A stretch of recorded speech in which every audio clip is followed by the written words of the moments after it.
and probably do other stuff. But yeah, We should be live now. cool. That's cool. I think my wife's family is in Dallas, so You should come we'll again. yes. That would be pretty cool, actually. When? That would be pretty cool. Anytime for the rest of the year. We opened on Saturday, and then it'll be up for the rest of the year. Okay. So Yeah, maybe sometime around June, July, the I don't know 9th or somewhere. If you pick the 19th, I'll be there too. Okay. that's People are just telling us for that the we are live. anniversaries. Hello world. Hello I am world. back from upside down land. Hello to Andy Cowley, Astro B, Astro YYZ, Bob Harkins, Frank Tippin, Brent Lanning, Ian Farquharon. Apologize, Ian. I know Farquharsons. I'm going to do this every week, forever. John Victor, Johnny Zed, Jose Olivares, Larry Beckham, Martin Bradshaw, Nancy Graziano, Neil Yu, good old Nightbot, Sean Kenny, Uncle Bill Druin, Von Lichtenbutz, and no Zapfan.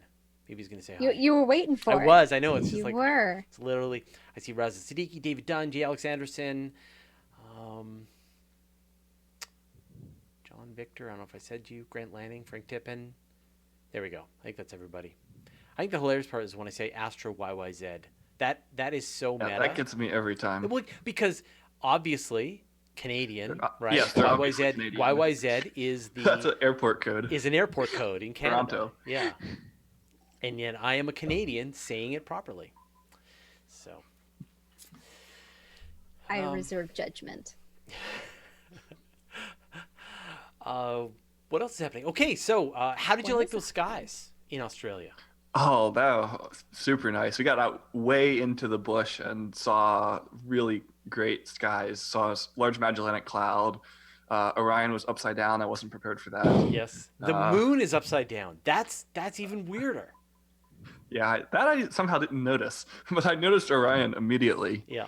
And not quite as cool as the reef, but definitely the two best things we did. Yeah. Oh, the reef must have been awesome. Australia is incredibly nice, and I can't say that my girlfriend and I did not sit in the bar Googling how to immigrate. Turns out it's a little hard, but not impossible. Yeah. So keep those job offers for Sydney museums coming.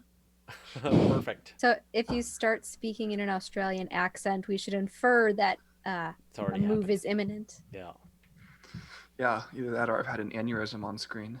It should be pretty easy. Oh, they're working on a some kind of alliance between all of the Commonwealth countries. So we as Canadians, so Canada, UK, New Zealand, Australia, will be able We're to. about as anti-Commonwealth as you can get, unfortunately. You've got to respect the Queen. So as soon as you in your heart can love the Queen like we do, then you'll be able to move to any a whole holiday about it coming up soon. I like the crown. Does that count? Sure. Yeah, any part of it. Claire Foy can be my queen forever. Except for in season 3. Yes, well. Yeah. Bring it crashing down on me. To something that I missed. Yeah. For people who haven't already, Frank Tippett is mentioning that it was on the Space Junk podcast. So you, if you haven't already, I got into part 2 of my series with promoting Justin other podcasts. Gibson. Yes, I am. I know Justin Gibson and Tony Darnell, friends of the show. And in episode 1, we talked about conspiracy theories. In episode 2, I really tried to convince Dustin that we're alone in the universe. Why? That's so sad. It didn't take. This is like your one pet. Like I know. You go around raining on our parades about happiness and then if we ever get around, you are wrong, Fraser. If we ever get around to anytime you want to have this argument, we have had this argument. That's true. I feel like nobody's won. But then I think if we can ever get around to part 3, we will talk about whether or not we should how live wrong on you other are. Planets. What? Yeah, well, that's just part of it, is how wrong I am. That just runs along the whole show. All right, enough of our silliness. Let's get on to the actual show. There's me. Let us get my intro. And here we go. Oh, maybe I should put it over there. All right. Hello and welcome to the Weekly Space Hangout for Wednesday, May 29th, 2019. I'm Fraser Kane, publisher of Universe Today. This week, we are going to be talking about what else? Starling. The end of astronomy. The end of astronomy. We're going to talk about Mars sand dunes, cryovolcanism on Pluto, two stars who got kicked out of the galaxy. And I'm going to talk about the Mars 2020 updates and how you can fly your name to Mars. Joining me this week is some random stranger who found their way into the Weekly Space Hangout. Stumbled my way onto a link, and suddenly here I am. Yeah, Dr. Morgan Rember. I'll Welcome say back some words. from Australia. It's been so long. I almost forgot how to do this. you figured it out. And we were mentioning before the show, you enjoyed the night skies. Oh, intensely jealous of the southern night sky. So A+ to the 10% of the world that gets to see that. Yeah, I mean, apart from the lack of galaxies, every other part of the southern night sky is What do you mean? superior. You could actually see more galaxies with your eyes in the southern The southern hemisphere has That's so true. many cool galaxies. There are triple the number of galaxies.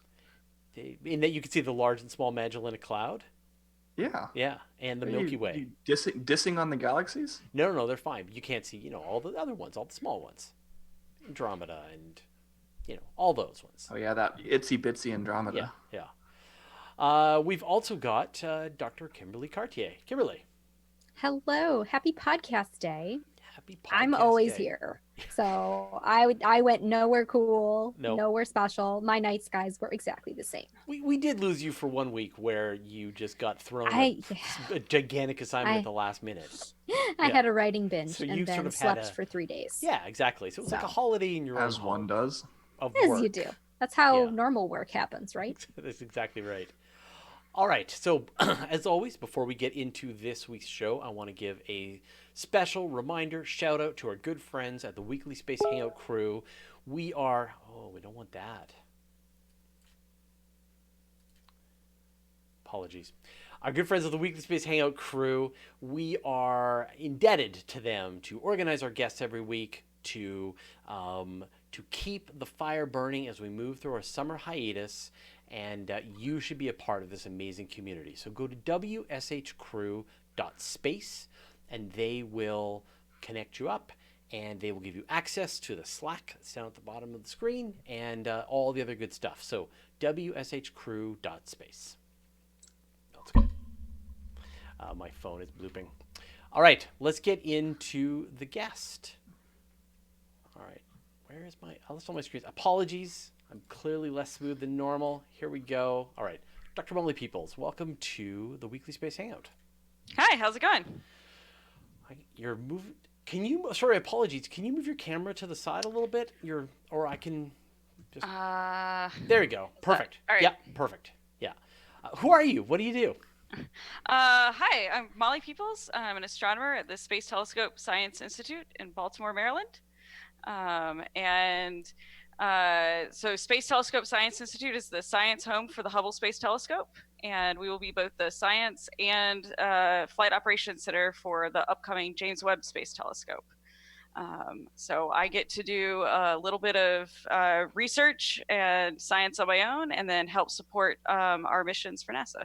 So how does that break down? I mean, how much of your time is spent supporting the telescope, and how much of that time is using the telescope to answer the scientific questions that you have? Yeah, so my time's about 50% for each. My position is it's a tenure track position, so it's supposed to be the same as it would be if I was a professor at a university, except instead of teaching undergrads or grad classes, I help take care of Hubble. And then the other 50% of my time is my own research. So I actually, instead of using the telescopes, I do theory and run lots of simulations on supercomputers. And you're based in Baltimore with the rest of the STScI? Yes. Is that right? It is a very awkward acronym, STSCI. Yeah.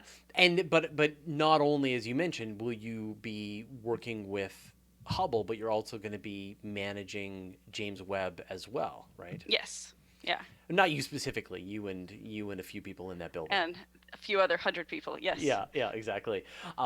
How's that going? How's James Webb doing? We're ready. We're excited.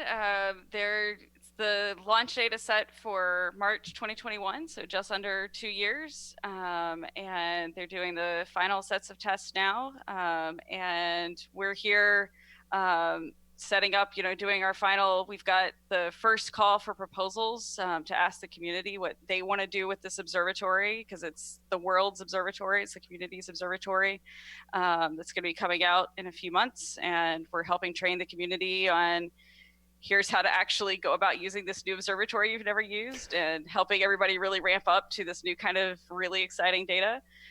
So we're getting really excited about it. So what is the process? I mean, if you're an astronomer and you want to use Hubble, how, like, I don't think people are really familiar with what that process is to go from, I've got a piece of research and the Hubble is the right tool for me. How do I get that telescope time? Yeah, we have a call for proposals once a year, and you basically write 3 pages of what's called a science justification. It's basically saying, I have the science question, I need these data from Hubble in order to answer it. And then you've got a few more pages basically to describe, your detailed instrument setup. And you submit that, and we then send it out to people in the community who are experts in that field. So if you want to look at galaxies, we send it to people who are, more experts in galaxies than they are, say, exoplanets. And they read all of them and rank them and say, oh man, we really wish we could, look at these 45 proposals. You have time on this panel to look at 10, and we're going to cry about it. But, these are the top 10. There are unfortunately only so many hours in a year, so we are not able to actually do all of the science that people ask for. So then it's divided up by, we're not going to have all of the time looking at galaxies. It's going to be divided up based on what the community is asking for. Some very small proposals that are only take an hour or two, some very large proposals that might take 100 hours or more to complete. And it's all just decided by other astronomers in the community as this is the best science that we should be doing with this observatory going forward.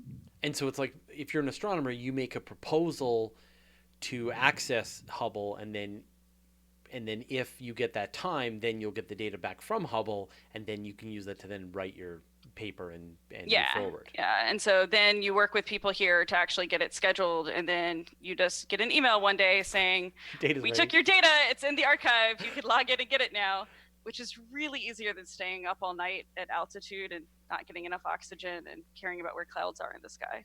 Can I just say that that's the best email you can ever get? That one email. Hubble has your data, go get it now. It's a pretty good email. Yeah. And so is anything going to be different for James Webb?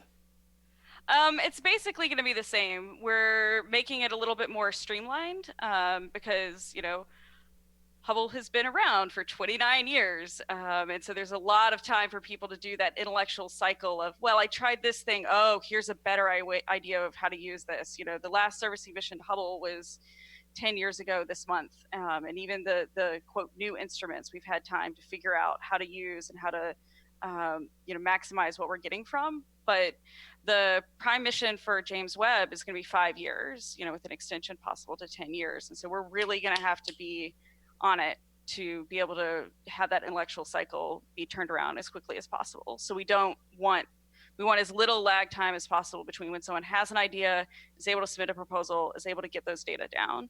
And so there are a lot of lessons we've learned from the proposal cycle with Hubble that we're streamlining as much as possible for James Webb. Yeah. So I'd like to shift gears and talk about your research. So what are you working on? Yeah, so I study galaxies. And the exciting thing for me about galaxies is the part that's easy to see, such as from, with your eyeballs from the southern hemisphere, is the nice starlight because it's luminous. But it turns out that most of the material in galaxies is actually not in the galaxies. It's really far away, and it's very, very low density.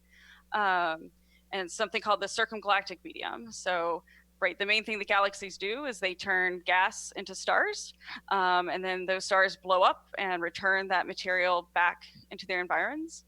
And so if we actually want to understand how galaxies are getting their gas in the first place, and then where all that material is going after the stars explode, you have to really understand the large scale gas flows in this low density gas that's very far from the galaxies.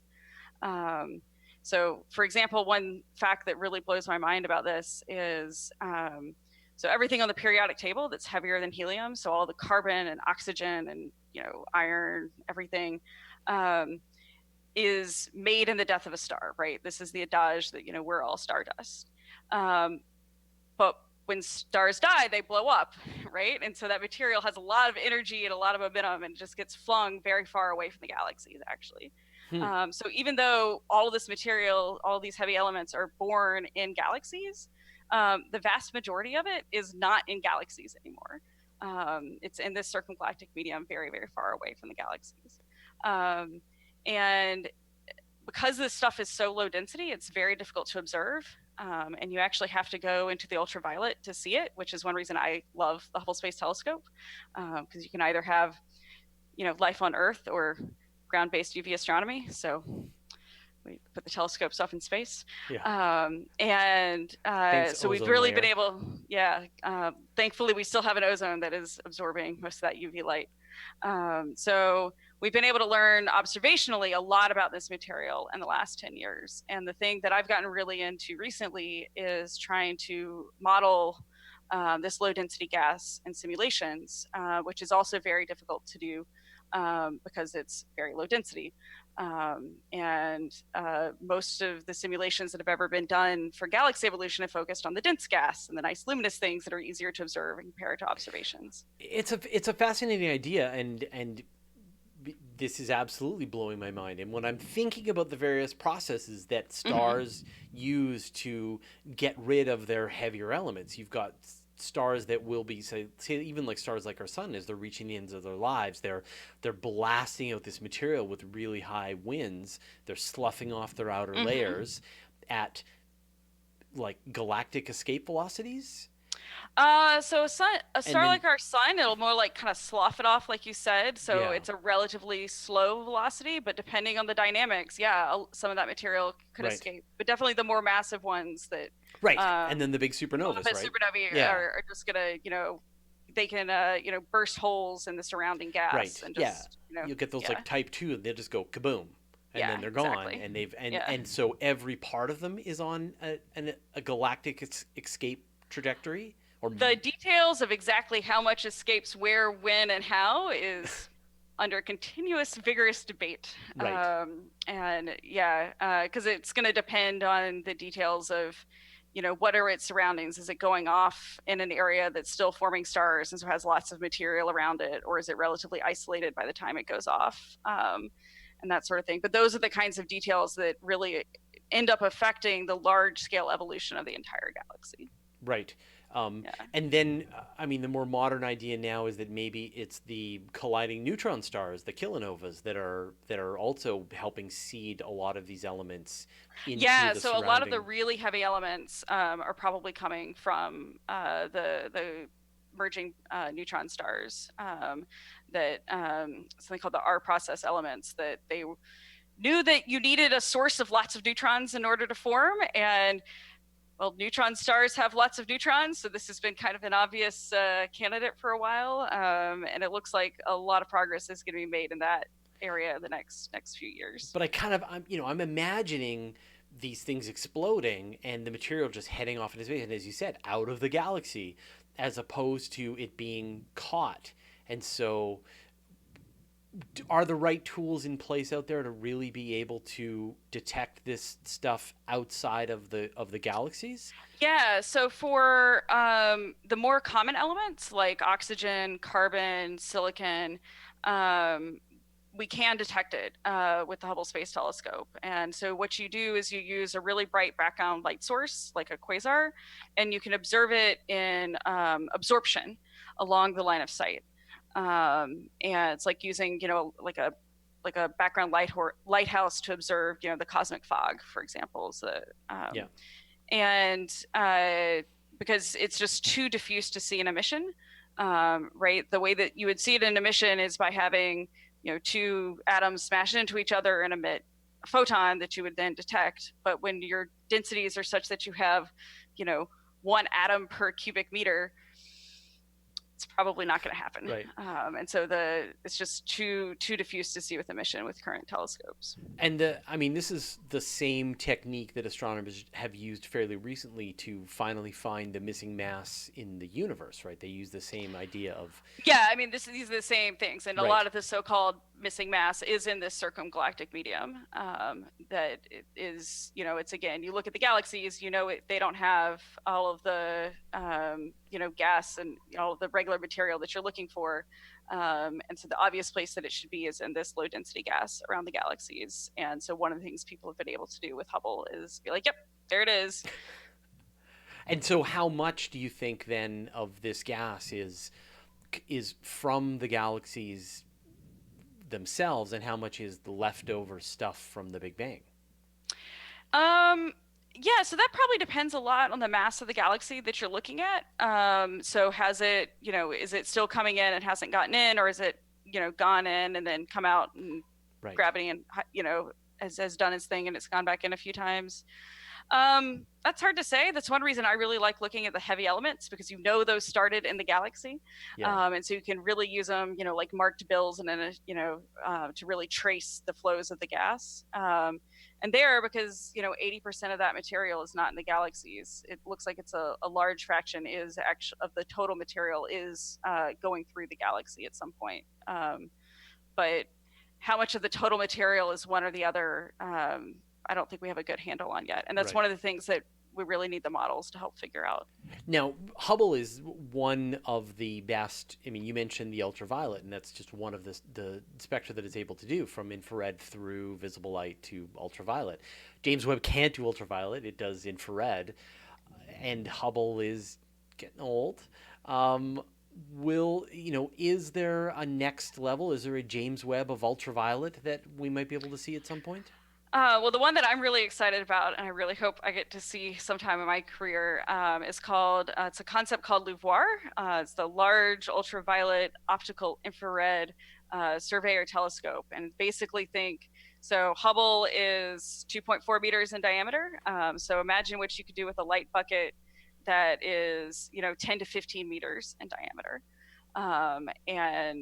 That would really allow us, for example, to see a lot of this material that I've been talking about in a mission, and really do a lot of this very exciting UV science, but also do, detect biosignatures on exoplanets, and just really knock both the spatial resolution and the depth of view that you could see. Really, that's what I'm hoping I get to see sometime in my career. Yeah.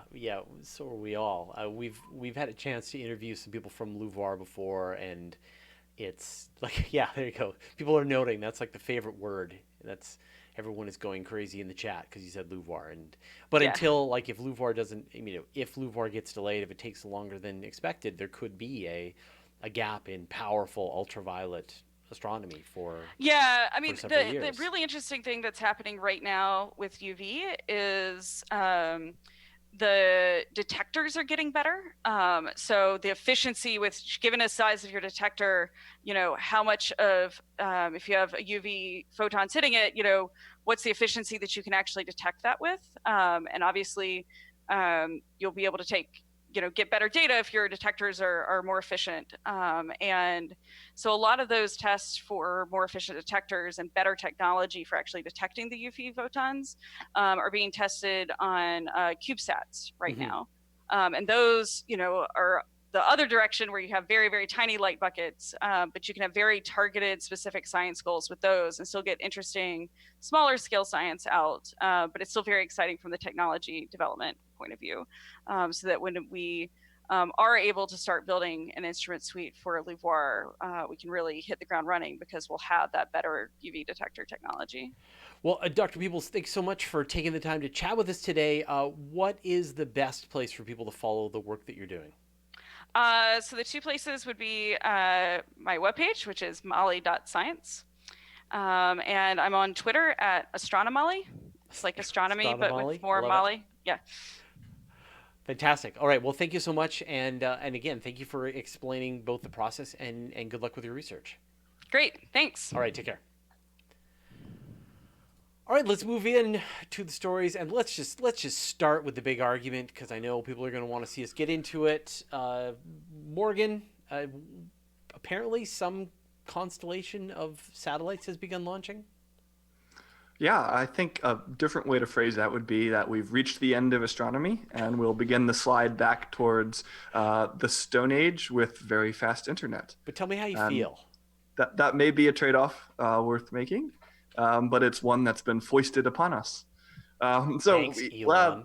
In this last week, after a couple of delays, a Falcon 9 launched the first 60 satellites of the Starling system, and it seemed to be a great launch. They got the rocket up there, they sort of spun it out to let the satellites just kind of float away. They successfully landed the first stage of the rocket and retrieved the fairings, so all of which will presumably be used for the next Starlink launch. And then we've sort of slowly been getting updates about the Starlink satellites. And these satellites each have ion drives on them that will allow them to very slowly adjust their orientation to go from this sort of randomly thrown out trajectory to the ones that will put them in the right positions, first for these initial tests and then for their station in the final constellation.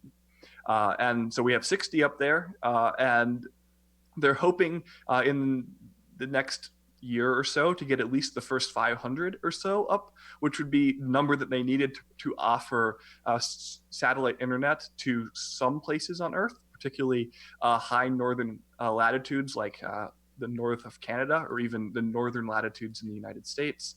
And that's a stepping stone on their way to around 1,500 satellites to sort of have a global service, and then around 10,000 satellites to provide sort of the optimal performance. Right. And at the same time, not Amazon, but Blue Origin and another company are also working to launch similar networks that would offer competing service. So the big picture here is that in the near future, with something the size of a pizza box, you'll be able to get fiber quality internet from basically any place on Earth. And that opens up a tremendous number of opportunities, both to provide internet and infrastructure for people who don't have them, but also to enable new kinds of science experiments, new kinds of telemedicine, life-saving things like that. There's truly a tremendous amount of possibility from having this sort of coverage. Yeah, only right now, only 58% of humanity is able to access the internet. Yeah, and in a couple of years, that could be 100% given the right tool. Right. And those tools won't be inexpensive. They could be thousands or hundreds of dollars for one of those stations, but that's much easier than laying 1,000 kilometers of fiber optic cable to reach some place that is far from the big cities. So what's the downside? This week we saw a video that I think Fraser will I'll play cue this up for us. Hold on, I'll let you guys see it too. What those 60 Starlink satellites look like orbiting in the night sky, and they look really cool, right? They look like a kind of like a conga line of satellites just chilling out, going around. Very exciting. Going around the Earth. And I think a lot of people were wowed and gee-whizzed about this. One group of people decidedly not wowed and gee-whizzed about this were the astronomers who often look at the night sky in tiny little chunks like what you see in a video like that. And what they saw were 60 new things polluting their view of the universe, and those 60 being a down payment to possibly tens of thousands of those up there in the next decade. Right. And that's a scary thing. Can I, so I'm going to do some reporting now, some actual personal reporting, some investigative journalism. Tell us the good news. So I had two things. One, I had a conversation with Elon Musk on Twitter, which was fun. We went back and forth about this. And he agreed to launch a bunch of space telescopes to mollify the astronomy community. So you could just like take that to the bank. But the the day after the launch, 2 days after the launch, we went out to try and see them. So we got a couple of flyovers happening over Canada. One was close to the horizon, and then one was around midnight directly overhead. And so from here, we were able to see, so the one that went down by the horizon, we couldn't see any of them with our eyes. And then when I put a pair of binoculars, I was able to see them moving past. So for large parts of the world, when they're, for most of the time, they're only going to be able to see them during twilight down near the horizon, because that's the only time they're going to be illuminated, and they're not that bright.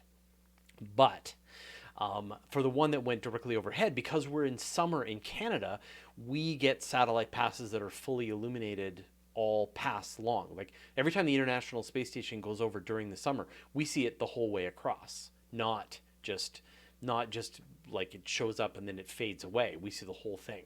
And so we were able to see what it looked like 4 stars moving together, fairly well separated. And then when you use binoculars, you could see 4 stars, and then you could see about another 25, 30. You could count the dots. So I would say the 4 bright ones were like not as bright as the International Space Station, but the brightest satellites that I ever see. So they were equivalent to the brightest satellites, or maybe a little brighter. So they are not space station, but very bright. But then the other ones were magnitude 6. They were you couldn't see them with the unaided eye. You could see this hazy line that was moving around those 4 bright stars, but that was it. So this, I know this is not helpful, but these satellites are capable of either being the brightest satellites in the night sky or indistinguishable. You can't make them That out. makes it not so easy to schedule any sorts of astronomical observations for research if you don't know the brightness of the things that are going to be in your way. Yeah. That makes that rather difficult. Yeah. If you can't predict ahead of time whether they're going to be super bright and obnoxious or not really that much of a pain at all. So I have no answer for and- anybody. Right? And there's going to be thousands more pretty soon. Yeah, well, and it's worth noting that space telescopes actually are not immune to this. These satellites are orbiting above the orbit of Hubble. And Alex Parker tweeted out a picture of one of his Hubble observations. And like Kimberly was saying, he got that one of those emails that's like the greatest email ever that says, your data is here. And looked up, and the whole center of it is obliterated by a satellite passing through. Yeah. And these are just those low altitude satellites, a few hundred kilometers, zip by pretty darn quickly. Yep. But the next generation, next stage, will put these up more like 1,500 kilometers, and those will sort of mosey on through. And nothing is too dim to not obscure a Hubble or a James Webb image. Yeah.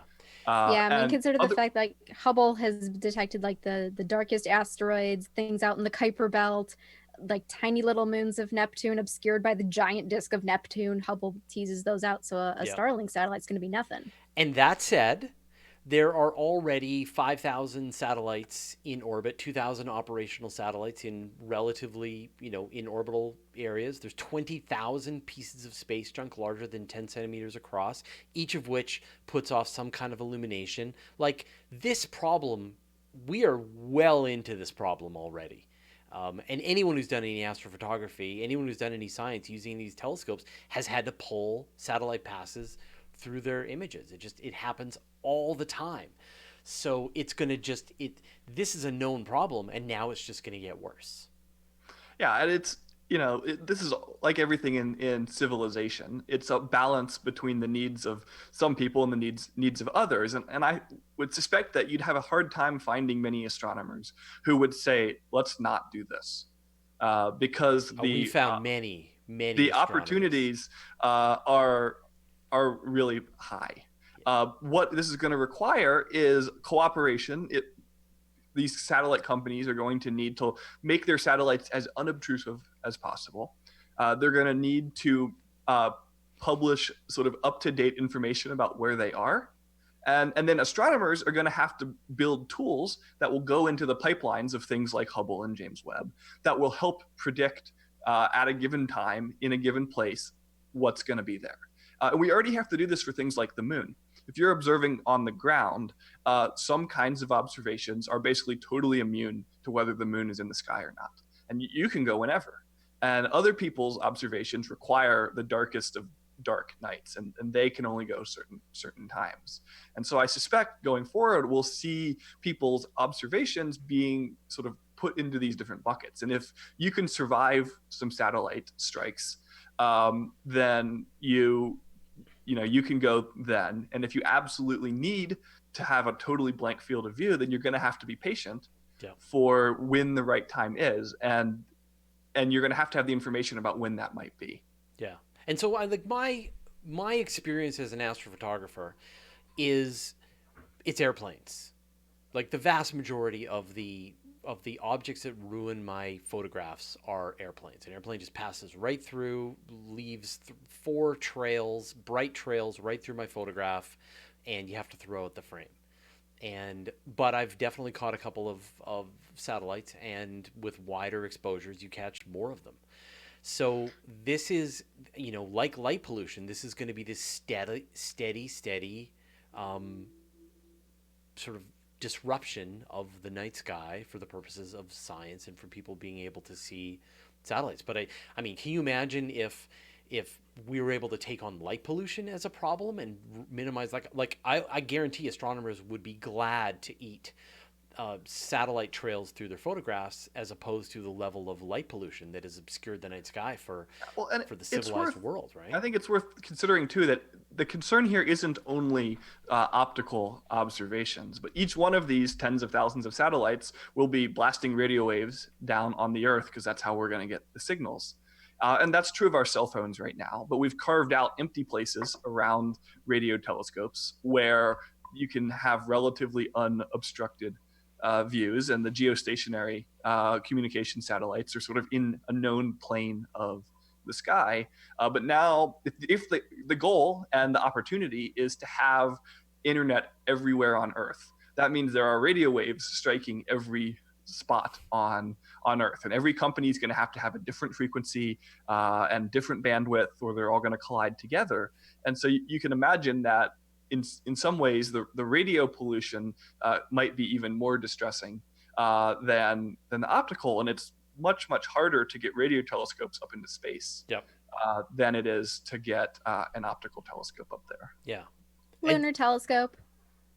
Yeah, far side of the moon. Oh yeah, that'd be great. Let's do it. And then I mean, and as you hinted at, right, is that I think most people would agree that providing access to the underserved across the world would be a boon to humanity. I mean, I'm of the opinion that access to the internet is a basic human right at this point, that the internet gives you the ability to communicate, ability to do commerce, the ability to just, get help to do, like, we need it. And so right now, the traditional internet service providers are not trying hard enough to provide good internet. I mean, who loves their internet service provider? Actually, I do, but not my mobile provider. But I do like my internet service provider. So, but in general, I think most people don't like their provider. And so, if it is inexpensive internet that the underserved can actually access at a cost that is affordable to them, then that would be a dramatic boon to humanity. And I think a price that almost any astronomer, as you said, would be willing to pay. If 3 billion people are now able to access the internet and I've got to pull some satellite trails out of my photographs, deal. But if it's a bunch of rich electronic fund managers get to access their stock picks a little more quickly for $1,000 a month, and astronomers have to pull satellite trails out of their pictures, no deal. Take it back. And we're going to have to this brings us back to what we talk about almost every time we talk about reusable rockets and cheap access to space now, which is we're entering this era when, to first approximation, anyone will be able to do anything in orbit. And it's going to come down to who and how do we control and govern and regulate what is being done, because we need to leave opportunity for these kinds of high impact, pioneering, innovative technologies, but we also need to make sure that one rogue group whether that's Elon Musk or some satellite company in China or Russia or wherever, can't sort of screw over the rest of the world in a way that we don't have any means to sort of remedy. And it's funny, like, a lot of people in our community are absolutely fascinated by this idea. They're thrilled by the concept of our future space exploration. And wouldn't it be great to have vast ONeill cylinders orbiting the Earth where people are floating about in space? Well, you know what's going to wreck the night sky is a vast ONeill cylinder. The future is hard. Yeah, slowly drifting through the field of view. The sheen of cheap access to space now is going to give way to the practicalities of what that means and what we choose to do with it. Now, to his credit, Elon Musk said that I think after this controversy, he was going to go back to the engineers and encourage them to figure out ways to minimize the impact to astronomy. And so it looks like they can configure them so that the sunlight isn't glinting directly off of them and they're not quite as bright. And you can imagine other ideas about painting them, Vanta black or something to minimize that shine, or using different materials for their solar panels. The radio part is a tough one. As you said, radio telescopes right now exist in radio-free zones, and that's just not going to exist anymore. There will be no place that there are no radio waves. Those bandwidth, those wavelengths will be off the table for science. So here we go. Goodbye, universe. Yeah. So did we have an argument? That was a way more civil discussion than I thought you two were going to have. It always turned out. There's too many unknowns, right? We don't know. Like if discount traders are spending $1,000 a month and the only ones who can use internet, then Elon Musk should refund the world and take his satellites back. If he is able to bring access to 3 billion people who weren't able to access it before at a reasonable price in a way that, and we haven't even talked about the way these things work, which I'm now going to talk about. The cool thing about them, right, with our existing internet, you've got, the router model. So your internet goes from your computer through a router, through various fiber optic cables, chains along, gets hops and hops and hops, and then it gets decrypted in its end location. And there's all kinds of opportunities for people in between to snoop on your data, to be able to shape your data, to block certain kinds of things. And this is why you have like the Great Firewall in China, and they can't get our podcast. But these satellites, as they fly overhead, the way they're going to work is with this broadcast model. So your receiver is going to send data up to the satellite. The satellite is going to broadcast it to all the other satellites, and then the satellites are going to broadcast it back down. And there's no intermediary. So there's no net neutrality. Your receiver will just dump anything that's not meant for you and decrypt anything that is meant for you. And so you won't be able to, like North Korea wouldn't be able to, say, block the signals coming into North Korea. Now, they could ask SpaceX nicely to not broadcast while they're flying overhead, and they could, of course, make it illegal to own a receiver in the country. But apart from that, there's no way to stop these communications from happening. So there's all kinds of really fascinating, interesting ideas. And I think the bottom line is that everyone should have been involved in the process earlier and had a chance to have a bigger stance in what happens. Because like if it doesn't help people access the internet, I'm going to be so mad.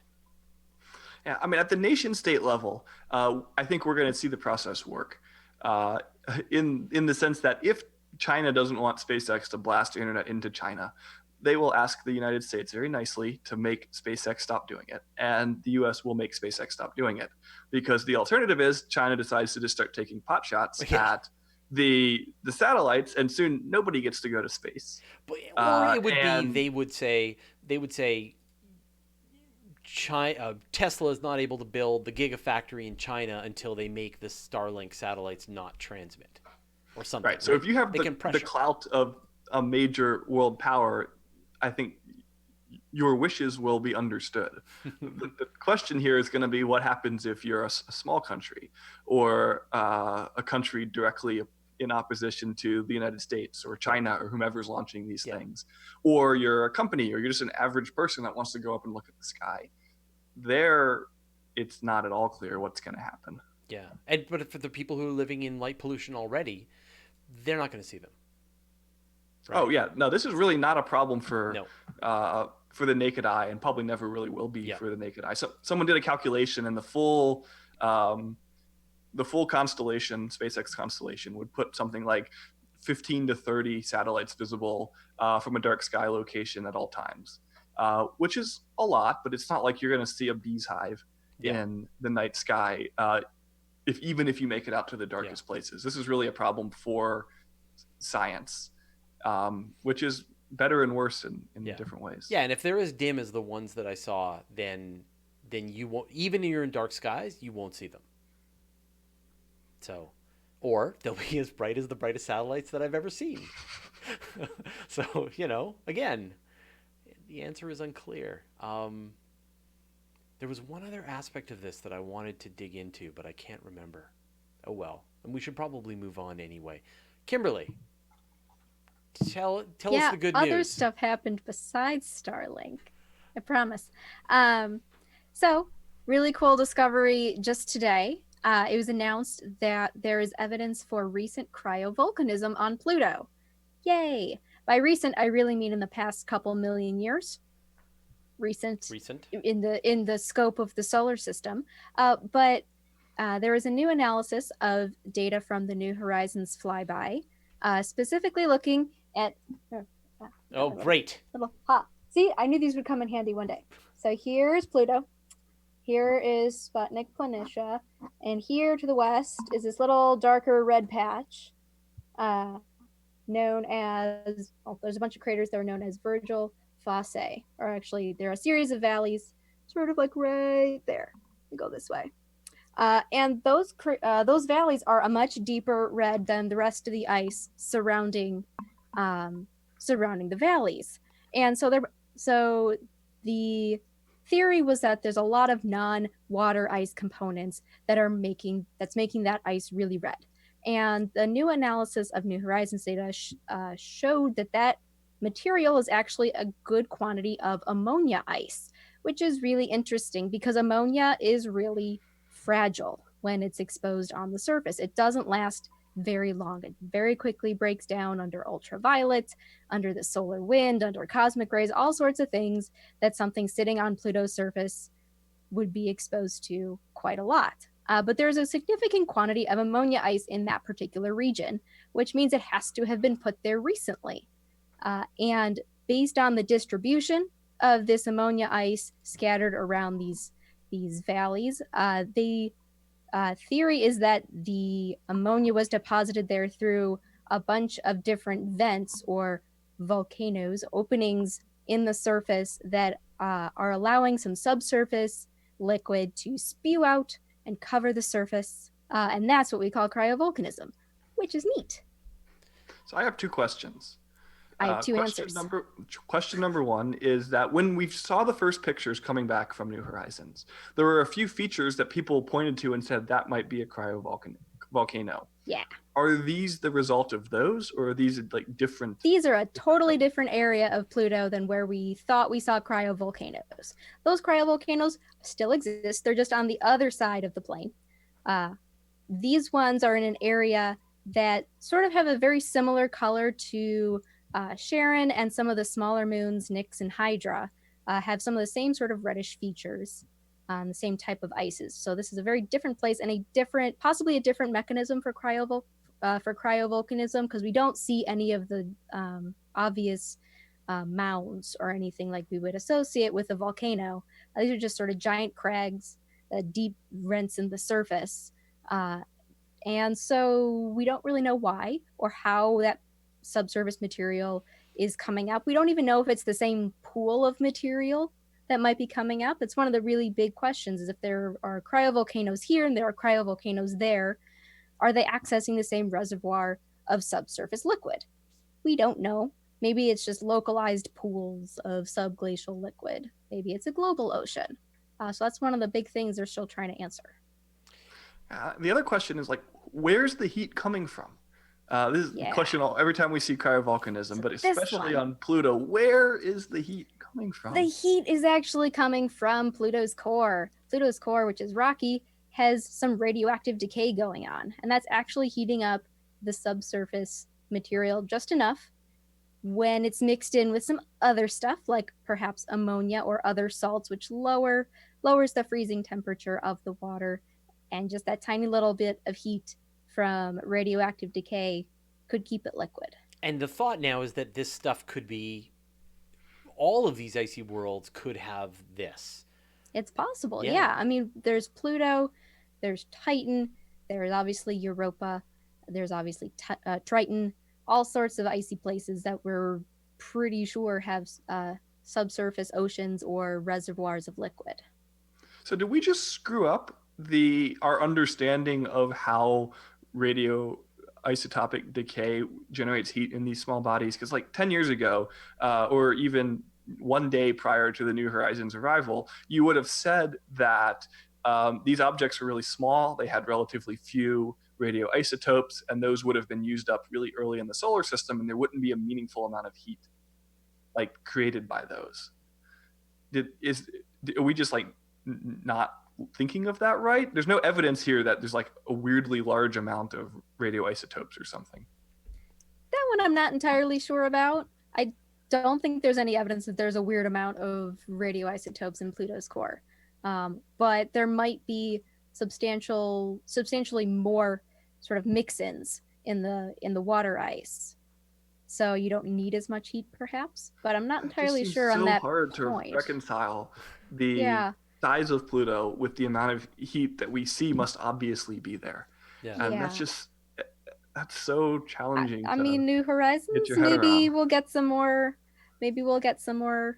data out of that. Maybe if we can pinpoint, how much of the subsurface is liquid, whether it's, tiny isolated pools under the icy crust, or if it's a global ocean like we would think of with Europa or something like that. That could help us pinpoint just how much heat is actually being released from the core. And that might help answer that question, but that's still probably a few years away. And it's kind of amazing because it gives you so many more places to sample. Like now you could potentially see completely separate closed ecosystems across 100 different places in the solar system, each one which got a chance to run the experiment of can life form, what sorts of elements came together, which ones worked, which ones didn't. But they're also, far out in the solar system under kilometers of ice and really tough to get at. And so it's this tantalizing thing. It's so weird. It is weird. Yeah. One of the cool things, though, is that New Horizons took a spectrum of the surface like every 2,700 meters. You get a spectrum of the surface of Pluto. And this is just like one tiny patch of the surface of Pluto that we have spectra for. And so there's still so many other areas to look at. There's just such a giant pile of data that we just haven't had a chance to go through yet. We brought a thermal mapper with. This is why you got to do orbital missions. Perhaps. I wanted to talk about Mars 2020 rover, but maybe this is a bit of a slow burn, so I'll bring it back next week and we'll talk about it then because we're running out of time. But I do want to point you at something fairly urgent. Well, you got till September, which is that you can fly your name to Mars on the Mars 2020 rover. So if you do a search for Mars 2020 rover, here we go. Go.nasa.gov/Mars 2020 pass, and you quickly type in your name, and they will give you a boarding ticket to go to Mars. I'll show the virtually, not really. They'll give you a real boarding ticket that is electronic, and you'll get a nice you'll get your name there, and you'll get your little barcode thing, but then you get how many points you've earned because they've done this before. And then once you've actually gone through this process, they are going to take all of these names and they're going to zap them with a laser onto a plaque that's going to be attached to the Mars 2020 rover. And so an actual physical version of your name on a teeny tiny plaque is going to fly to Mars and remain there. That's much better than the digital ones. I like that. Yeah, isn't that great? Much better. Yeah, so do this. It's fun, it's free, and you get your name going to Mars. And I did it, and you should do it too. One of us. All right, Morgan, have you got something quick? Yeah, this is pretty quick. Sand dunes on Mars are very different than sand dunes on Earth. And that might sound like kind of an obvious statement, but sand dunes are actually like one of the coolest things in planetary science because they can tell you a tremendous amount about the surface that they're forming on. We actually like sand dunes are like one of the great unsolved problems in physics, just like how sand piles is something that has proven to be basically impossible to accurately calculate. And it has to do with all of these different factors. And so this study came out of the University of Arizona. So of course they were using HiRISE to look at sand dunes on Mars. And they took a huge sample, almost 500 dunes across 50 dune fields, from tiny sand dunes to ones that were 100 plus meters tall.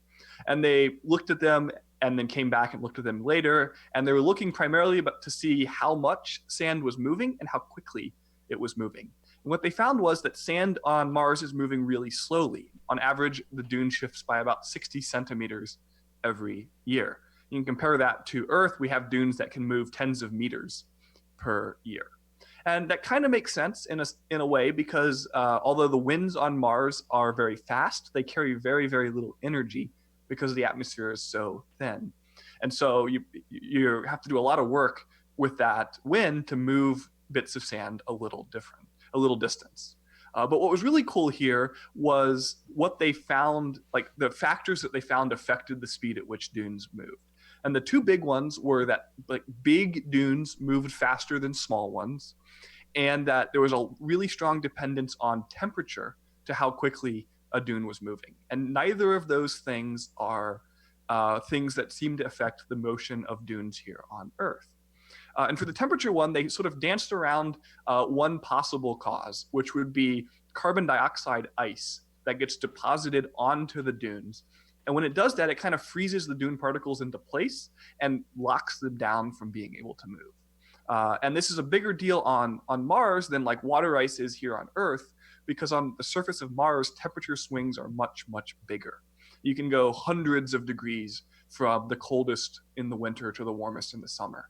And so you can really have water ice and CO2 ice depositing and evaporating over the course of a year. Where on Earth, you think of where most of our dunes are, they're relatively equatorial. The changes in temperature are relatively low. It's pretty unusual for major dunes to get a lot of ice on them. And so they are free to move throughout the year, where on Mars, there's sort of like the dune moving season and the dune not moving season. And they saw that dunes in the north moved more than dunes in the south because it was northern summer when they were doing their study. So just another way that dunes are sort of helping us understand what the very smallest surface properties are, even though we're looking at them from hundreds of kilometers away in orbit. Kimberly. So Dr. Peeples actually set me up really nicely for my last story when she was talking about how supernovae eject so much material from galaxies that just floats around in the space in between galaxies. Well, sometimes those supernova don't just kick out the outer layers of gas from stars, they actually kick out the stars themselves, and sometimes even those stars' binary companions. And that's just what a group of astronomers discovered using the Chandra X-ray telescope. They were looking at the Fornax galaxy cluster, and they were looking for bright X-ray sources in the space in between galaxies in this cluster. And what they actually found about 30 pairs of bright X-ray binary stars in the spaces where stars shouldn't exist, beyond the boundaries of the stellar populations of galaxies, which is really cool. It sort of gives the idea that this sort of ejection of binary stars from galaxies, this may actually happen a lot more frequently than we thought. Now, they've ruled out other sorts of things like dwarf galaxies that have been stripped of a lot of their materials and this diffuse intergalactic material that she was talking about. But these low mass X-ray binary stars, they're just sort of floating out there in the space between galaxies. And it gives another end state for stars. It's amazing to think that, some event, a supernova explosion, a close by flyby with the supermassive black hole, kicked the stars out, and yet they still had enough mutual gravity to hang on together and Yeah, go so I mean, together into interstellar one of these space, stars went intergalactic supernova. space. The explosion and the shockwave knocked it out of its remnant bubble, and it, dragged its companion along with. Yeah. If you read the actual original press release, they had a lot of Yeah, really great it's really funny. analogies. Yeah. It was like a person getting kicked out of a party because they brought an unruly friend with. And they have to leave And then too. they gotta leave too. Yeah, exactly. I loved it. It was really funny. That was a good analogy. Anyway. I wanted to show, actually I will get into this last thing. It'll only take a second here. So I want to show you a picture here that was just released today, and I will share this as well with my co-host so they can see it. So this is a newly processed image of Jezero crater on Mars, and this is where the Mars 2020 rover is going to be landing. Can you guess why? Cool. I wonder, is that an alluvial fan? Yeah. A delta? An evidence of flowing water on Mars? Isn't that just incredible? It's so very, very cool. One of the coolest things. So I've looked at this image so much. So you see the obvious, like the river inlet that's flowing into this is just a very tiny part of Jezero crater on like one rim. The whole Jezero crater is so much bigger. Yeah. This is a tiny little part. You see the inlet river. You see the delta. This is the crater here. Yeah. If it behaved in any way like river deltas on Earth, it carried a lot of sediment, a lot of nutrients that could have supported life. But then you see that crater on top of that delta, which sort of points to how old this feature is, which is really cool. Yeah. And so do we know where here they're going to try to land the rover? Are they really going to try to land it on the alluvial fan, or is it going to be like elsewhere in the crater? I don't know the exact. It'd be a real bummer to land it over here on the right where there's not as much stuff. Yeah. You want to land it in those colorful areas. Yeah. The parts where with the forests that you can see there at the top. Those aren't tree forests. Those are like clay mineral forests. Yeah, they're different kinds of minerals. But still. Something down there. Carbonates and hydrates and all that jazz. But very cool. All right, co-host Kimberly, you're on my screen. What's something interesting that you're working on? Oh, so one of the really fun things is that this week the National Spelling Bee is in town. It's about 10 minutes from my house right now. They've announced the finalists. And there are so many really cool science words in the Spelling Bee this year, some of which were spelled correctly, some of which were not, which was sad. But all up in the Spelling Bee this week. I'm a terrible speller. How would you fare? I'm really impressed by all these contestants. Yeah, these children. Are they allowed to use autocorrect? autocorrect? They are not, which is sad times for them. Yeah. Morgan?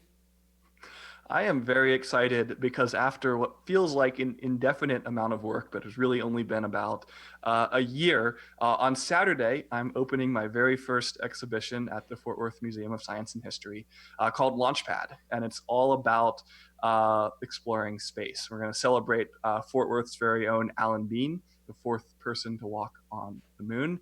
We're going to explore some of the science behind how we explore the universe today and think a little bit about where we might be going with all of that stuff. So if you're in Texas, come say hi, check it out. Opens at 10 a.m. on Saturday, and it will run through the rest of the year. All right, and I'm going to remind everybody, I brought it up earlier, which was go and check out the Space Junk podcast with Dustin Gibson and Tony Darnell, part of Oceanside Photo and Telescope, where I rant about the Fermi paradox for an hour. It was a good time, and I think you'll enjoy the conversation. You may or may not be convinced. Probably not convinced. So I'm not. I know you're not. All right. That was awesome. Thanks, everybody, for watching. Thanks to my co-hosts. Morgan, so good to have you back. Thanks to the mods. To stay on top of the conversation, and everyone at the Weekly Space Hangout crew and our special guest. So thank you, everybody. And we will see you all next week. And I'm going to cut it now.